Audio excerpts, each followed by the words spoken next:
Guys, आपने अपनी daily life में बहुत से सब्सटेंस देखते होंगे जो या तो आपको सॉलिड रूप में या लिक्विड या फिर गैस स्टेट में मिलते हैं, जैसे कि wax, water, ghee and etcetera. पानी को तो आप तीनों ही स्टेट्स में देखते हैं, जैसे सॉलिड के रूप में आप आइस को देखते हैं, लिक्विड के रूप में आप वाटर को देखते हैं और गैस के रूप में आप स्टीम यानी बाफ को देखते हैं। तो हम ये कह सकते हैं कि मैटर यानी कि द्रव्य इनकन्वर्टिबल होता है। यदि द्रव्य अपनी अवस्था को चेंज करे तो वह चेंज अपने आप को कर सकता है। चेंज करने के लिए आप उसके टेम्परेचर में बदलाव कर सकते हो या फिर उसके प्रेशर में बदलाव कर सकते हो। तो सबसे पहले हम चेंज इन टेम्परेचर को समझते हैं, और इसे समझने से पहले आपको कुछ टर्म्स, कुछ नेम आपको समझने होंगे, कुछ नेम आपको याद होने चाहिए। जैसे जब हम सॉलिड पे हीट देते हैं तो वो लिक्विड में कन्वर्ट हो जाती है। तो इस प्रोसेस में जहाँ पर सॉलिड लिक्विड में कन्वर्ट हो रहा है हीट देने पर, इसे हम मेल्टिंग बोलते हैं। जैसे कि बर्फ़ को जब आप हीट दोगे तो वो लिक्विड यानी पानी में कन्वर्ट हो जाएगी, उसे हम मेल्ट बोलते हैं। उसी तरह इसी का उल्टा, यदि हम लिक्विड को कूल करें तो वह सॉलिड में कन्वर्ट हो जाता है, इसे हम फ्रीजिंग बोलते हैं। जैसे हम पानी को फ्रीज़र में रख देते हैं, वो ठंडा होके बर्फ़ यानी कि सॉलिड के रूप में आ जाता है। और इसी में जब हम लिक्विड को हीट देते हैं तो वो गैसेस फॉर्म में आ जाता है। गैसियस स्टेट में आने पर इस प्रोसेस को हम बॉइलिंग बोलेंगे, जहाँ पानी को आप अगर गर्म कर रहे हैं तो वो वेपर में कन्वर्ट हो जाएगा, बॉईल होके उड़ जाएगा। और उसी का उल्टा गैस को आप कूल करेंगे तो वो लिक्विड में कन्वर्ट हो जाएगा, इसको बोलते हैं कंडेंसेशन। तो इस सबके अलावा भी एक और नेम होता है जिसको हम बोलते हैं सब्लिमेशन नाम से, जहाँ पर गैस को जब आप कूल करेंगे तो वह लिक्विड में कन्वर्ट नहीं होके सीधा सॉलिड में कन्वर्ट हो जाएगा, उसकी लिक्विड स्टेट ही चली जाएगी, उसकी लिक्विड स्टेट ही मिसिंग होगी। जैसे उसी का उल्टा सॉलिड को अगर आप हीट दोगे तो वो गैसियस स्टेट में कन्वर्ट हो जाएगी बिना लिक्विड में हुए। जैसे कपूर की गोली जब आप उसे जलाते हैं तो वो सीधा गैस में कन्वर्ट हो जाती है, जिसे हम सब्लिमेशन कहते हैं। तो अब हम effect of change of temperature के बारे में पढ़ते हैं। तो जब हम सॉलिड को हीट करते हैं तो उस सॉलिड के पार्टिकल्स यानी कण की गतिज ऊर्जा यानी काइनेटिक एनर्जी बढ़ जाती है, और काइनेटिक एनर्जी के बढ़ने के कारण कण बहुत तेज गति से वाइब्रेट होना स्टार्ट कर देते हैं। और इस वाइब्रेशन के कारण पार्टिकल के बीच का अट्रैक्शन यानी कि उनके बीच का आकर्षण कम हो जाता है और वो फ्रीली मूव करना स्टार्ट कर देते हैं। और इसी स्टेट को जहां पर सॉलिड लिक्विड स्टेट में कन्वर्ट हो जाता है तो उस पॉइंट को हम मेल्टिंग पॉइंट बोलते हैं। तो इसकी डेफिनेशन को भी हम ध्यान से पढ़ लेते हैं। तो मेल्टिंग पॉइंट क्या होता है? Stage where solid melts and it's converted into its liquid state, it's called its melting point. तो इसके एग्जाम्पल के लिए हम बर्फ यानी आइस को ले सकते हैं। तो एक ऐसा पॉइंट, एक ऐसी स्टेज जहां पर बर्फ पिघलना शुरू करे और लिक्विड में यानी पानी में कन्वर्ट होना स्टार्ट करे, उस पॉइंट को हम मेल्टिंग पॉइंट कहते हैं। आइस का मेल्टिंग पॉइंट 0 डिग्री सेल्सियस होता है। तो इसे अच्छे से समझने के लिए हम एक्सपेरिमेंट करते हैं। एक्सपेरिमेंट में आपको एक फ्लेम ले लेनी है और उस पर आपको एक बीकर रख देना है, उसमें बर्फ डाल देनी है और उस बर्फ का आपको टेम्परेचर नोट डाउन कर लेना है। फिर इसे और अच्छा समझने के लिए हम इसके चेंजेस को ग्राफ के द्वारा समझते हैं। इस ग्राफ में जैसे जैसे आप टेम्परेचर इंक्रीज करेंगे, आपका टेम्परेचर 0 से लगाकर पॉइंट ए तक इंक्रीज होता जाएगा और एट पॉइंट ए आपका बर्फ पिघलना स्टार्ट करेगा और इस पॉइंट ए को हम बोलेंगे melting point of a solid. तो ये मेल्टिंग पॉइंट बर्फ का होगा 0 डिग्री सेल्सियस। अब पॉइंट ए के बाद अब रेगुलरली कंटिन्यूसली हीट दे जा रहे हैं और आपकी बर्फ भी पानी में कन्वर्ट होती जा रही है, पिघले जा रही है। फिर भी आप ये नोटिस करेंगे कि आपका टेम्परेचर 0 का 0 डिग्री सेल्सियस ही, उसमें थोड़ा सा भी इंक्रीमेंट नहीं आया, यानी ए से बी तक का कर एकदम कांस्टेंट रहेगा। और ये तब तक रहेगा जब तक आपकी आखिरी बर्फ भी पिघल नहीं जाती।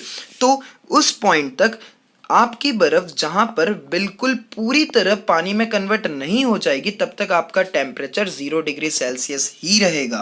और जब आपकी आखिरी बर्फ भी पिघल चुकी होगी तो वो होगा आपका पॉइंट बी।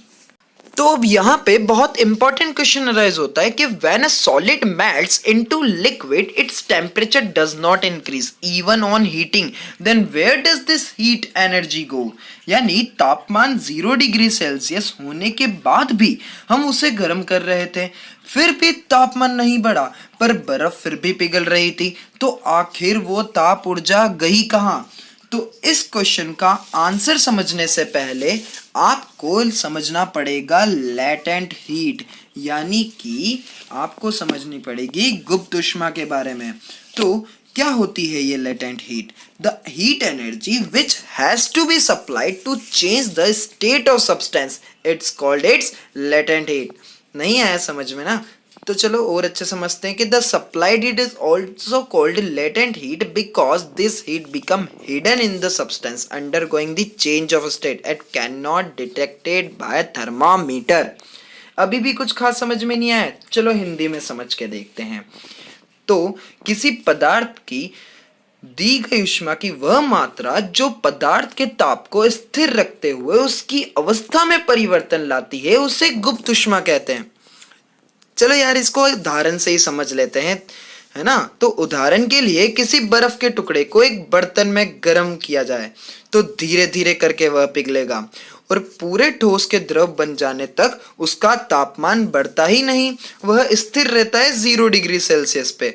तो जब यह एक बार पूरा पिघल जाए तो फिर तापमान बढ़ना स्टार्ट होता है। तो ऐसा क्यों होता है, अब इसे भी समझना पड़ेगा। तो भाई अब ये तो समझ में आ गया कि लेटेंट हीट क्या होती है, गुप्त ऊष्मा क्या होती है। जब आपका बर्फ पिघलना स्टार्ट करता है और वहां से लेकर जब तक आपका आखिरी बर्फ नहीं पिघल जाता उस समय तक दी गई जो हीट होती है वो आपकी लेटेंट हीट होती है, आपकी गुप्त ऊष्मा होती है। पर आखिर लास्ट में अभी तक ये क्लियर नहीं हुआ कि ये गुप्त ऊष्मा कहाँ चली गई, ये है कहाँ गुप्त ऊष्मा। तो इसे समझने के लिए हम इस पैराग्राफ को समझते हैं। तो यहाँ बर्फ का टुकड़ा शुरू से ही ऊष्मा ग्रहण कर रहा होता है, यानी हीट ले रहा होता है, लेकिन पूरा पिघलने तक उसका तापमान नहीं बदला। इस स्थिति तक खर्च हुई हीट यानी ऊष्मा को ही गुप्त ऊष्मा यानी कि लेटेंट हीट कहते हैं। इस स्थिति तक लेटेंट हीट में ऊष्मा सिर्फ पदार्थ का रूप परिवर्तित करने में काम कर रही थी और पदार्थ का ताप नहीं बढ़ रहा था, यानी कि वो केवल स्टेट चेंज करने में लगी हुई थी, उसकी सारी एनर्जी स्टेट चेंज करने में लग गई थी। तो अब आपको इस क्वेश्चन का आंसर भी आसानी से मिल जाएगा। तो इसका आंसर है कि when a solid is heated first its temperature rises till the melting point is reached. After that the temperature remains constant, even the heating continues. This latent heat is used to break the attraction force between the solid particles, due to which the solid convert into its liquid state. अब हमने change in temperature का first point melting point complete पढ़ लिया है। अब हम पढ़ेंगे इसका सेकंड पॉइंट यानी बॉइलिंग पॉइंट। सो बॉइलिंग पॉइंट क्या होता है? The temperature at which a liquid starts boiling at the atmospheric pressure is called its boiling point, यानी कि वह ताप जिस पर किसी द्रव का वाष्प दाब वायुमंडल दाब के बराबर हो जाता है तो उस ताप को हम क्वथनांक कहते हैं। वाटर का बॉइलिंग पॉइंट होता है 100 डिग्री सेल्सियस, जहां पे पानी वेपर बनना शुरू होता है।